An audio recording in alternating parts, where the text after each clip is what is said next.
From CNBC studio at the Singapore Exchange, this is Street Signs. You're back on the street. China plans to hike defence spending by 7.2% this year to $230 billion, according to a draft release from the Ministry of Finance. The projection was made at parliamentary hearings, which kicked off yesterday.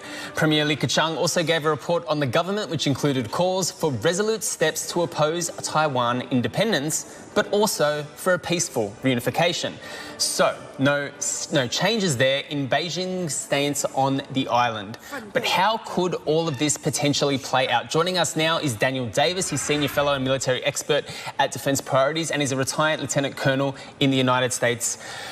Daniel, thank you so much for being here. Just firstly, I read through your op-ed, and for anyone who hasn't had a chance to read it, would you just kindly first explain your thesis, I suppose, that if the United States was to get involved in a dispute, if there was to be a kinetic dispute between China and Taiwan, it might not necessarily go the way that some people would expect?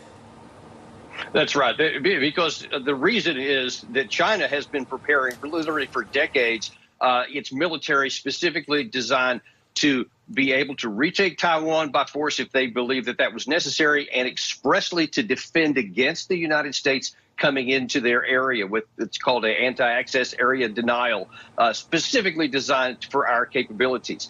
Meanwhile, the United States, on the other side, has a global responsibility, and we have our military literally spread all around the world. And in the area of the Asia-Pacific, the amount of forces we have on station at any given time, the amount of ammunition and the amount of fuel that is also like on board ships or on some of these bases is nowhere near enough to sustain a combat, an extended war that would happen if the United States got directly involved with China over the issue of Taiwan. So unless we spent many months of specific building up for it, the chances of us winning would be very low. So you're not suggesting that it's a case that the United States doesn't have the capability. It's more a suggestion of operational readiness. So, but if we were to assume that in the circumstances that China was going to invade Taiwan, do you not think that there'd be adequate warning prior? Do you think that the Chinese could actually perform that kind of, I suppose, those kinds of maneuvers, especially in the build-up required under the cover of darkness? Yeah, look, the chances, in my view, just being completely honest here, that we would know, meaning many months ahead of time, and for sure that to take that kind of action is just so low, it's just not even countable. And you don't have to look any further than what happened with Russia and Ukraine, because they gave every signal in the world that they were getting ready to attack. And yet people kept right up until the last saying, oh, it's just posturing. They're not really going to do it. And I'm sure that the same would be the case with China, because they would be trying to project that exact thing, that, oh, this is just us, doing exercises, etc. So I think the chances are low that we would have that kind of expectation. But my argument is that even if we had some of that time, that, look, China is fighting something like 100 miles off their coastline, and we would be fighting from several thousand miles away. And every advantage would go to China in almost every category you want to mention. That's just the reality of it. It's almost that you're suggesting that they would win in such a thing, and it's an incredibly difficult thing. I'm just trying to argue a counterpoint here. And I saw the CSIS, and they had all those war games, the 24 models that they did. But if Taiwan was to stage enough of a defence where they could hold the line in some respect, doesn't that give enough time for a global coalition of the willing? Or are you thinking that perhaps that wouldn't be the case because chips are so important? Right. There's no question that is, and that's why I've been a long advocate of diversifying the chip source away from the single point of failure in Taiwan, and they're starting to move in that direction right now, but that's years away. And so there's no doubt that that's an issue now, but that's more motivation to use diplomacy and economic discussions rather than just saying, hey, we're going to hold this military weapon. Because honestly, it just doesn't matter how much we want it to be this way. The military components are in China's favor, and they've been working for decades to make it that way. And we would like to say that, yes, we can actually defend Taiwan. But look, the situation with Russia and Ukraine is nothing close to being what would happen here, because if China starts to fight, of course, the first thing they're going to do is put a blockade on the western side of Taiwan, and there's no just reinforcing them like we do on a daily basis in Taiwan or in Ukraine. So the difficulty is just orders of magnitude more difficult here, and militarily speaking, it just leaves all the advantages on the Chinese side. So right now, does the US lack the naval supremacy in order to have a denial kind of a strategy when it comes to the supply line across the strait? Because I can understand if you launch an amphibious assault, you're going to have troops that you're sending on multiple beachheads in Taiwan, but the supply is obviously important. Logistics is obviously so important. Could the US not hinder those with the current capabilities?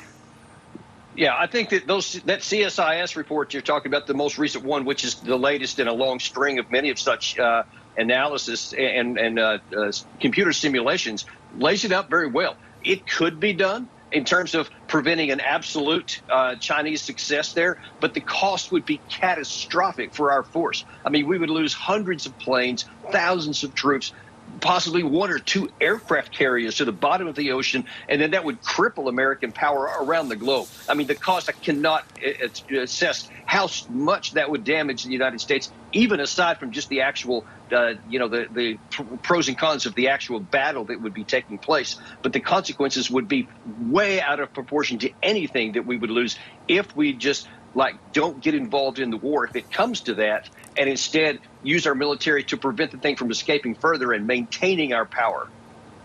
And this is the question, because at what economic cost do you think that would have? Because if you were to, and I don't want to say it in this way, but if you were to sacrifice Taiwan in that respect, despite the assurances that have been given, the chips industry would be in an absolute shambles on the back of that. So do you think that the global willingness to allow something like that to occur? We're not fighting over oil anymore, we're fighting over chips. Right. Yeah, and there's no question. It would be ugly. It would be horrible. There's no good side. There's no winner that would come out of that. And if we avoided the conflict, then the United States would be in a strong position to lead the global conflict or a global coalition against China. And they thought that we used a lot of economic pressures against China or against Russia for Ukraine. It's nothing that would come in this case here. So China would take a very, very big hit economically with the pressures that we could bring to bear if we don't get involved militarily. So it's definitely not a free ride for China, and I think their economy would just be devastated if they did that, based on what we could do. There's many tools that we could use besides military force to make China realize that this would be a bad move. We're getting a little bit dark here, but just in terms of what your expectations are, do you think it's likely the most probable outcome is going to be a military or a kinetic war for Taiwan via China, or do you think they're going to go perhaps some of the other paths, like creating insurgency, perhaps trying to spark a civil war in Taiwan by pitting the traditionalists against the people that are seeking independence? Do you think they're going to go the other kind of route that has been successful in the past before in other jurisdictions? Yeah, all of those are possible. What worries me the most is that I see both in the West, and meaning specifically the United States, and in Beijing, I see both sides moving in more and more confrontational directions. I see specific military terms in the advancements on the Chinese side that you mentioned at the top of this show about their 7.2% increase in military budget over the 1 year. And that's, of course, after almost 3 decades of such advances. And then on the United States side, you see the same thing. We're building up bases in the Philippines. We're advancing capabilities in Japan. We're adding military bases on Guam. I mean, all of these things. And apparently we're not finished in Japan even, maybe more advancement. Both of those seem like both sides are getting ready for a war that should absolutely not be fought, that nobody would win. But I see too much focus on the military side and too little on the economics and the diplomatic side. Can I just ask you, Colonel, in terms of all the posturing that has been taking place, do you think that there's been provocation on the US side by providing all of the weapons and ordinances to Taiwan, by making all of these visits, when what you're suggesting is there's no adequate preparation to handle some of the ramifications on the military front if that was to be the case? It would take too long to do. And I mean, you can look at what Taiwan's doing right now. They're just changing. They're starting to increase their defense budget.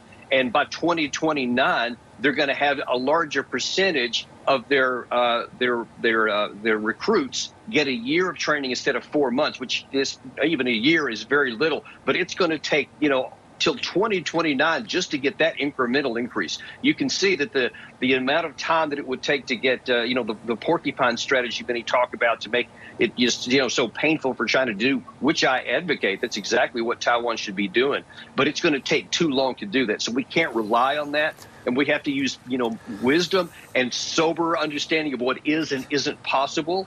and do what we can to avoid this war that it would, again, everyone would lose if it goes to war. That's exactly what it would be disastrous. But just finally, I have to ask you, Colonel, in terms of, because you mentioned that China's been preparing potentially for this kind of a strategy, but they're not necessarily battle-tested. China that hasn't operated the same way that the United States has operated and Russia has operated over the course. They weren't necessarily, engaged in any of kind of these aggressive actions for the past 50, 60, 70 years. So do you think that they'd actually be successful on that front, that they haven't necessarily conducted an operation like this before? Yeah, there's no doubt that that's untested, but I would argue that we are also untested at this level.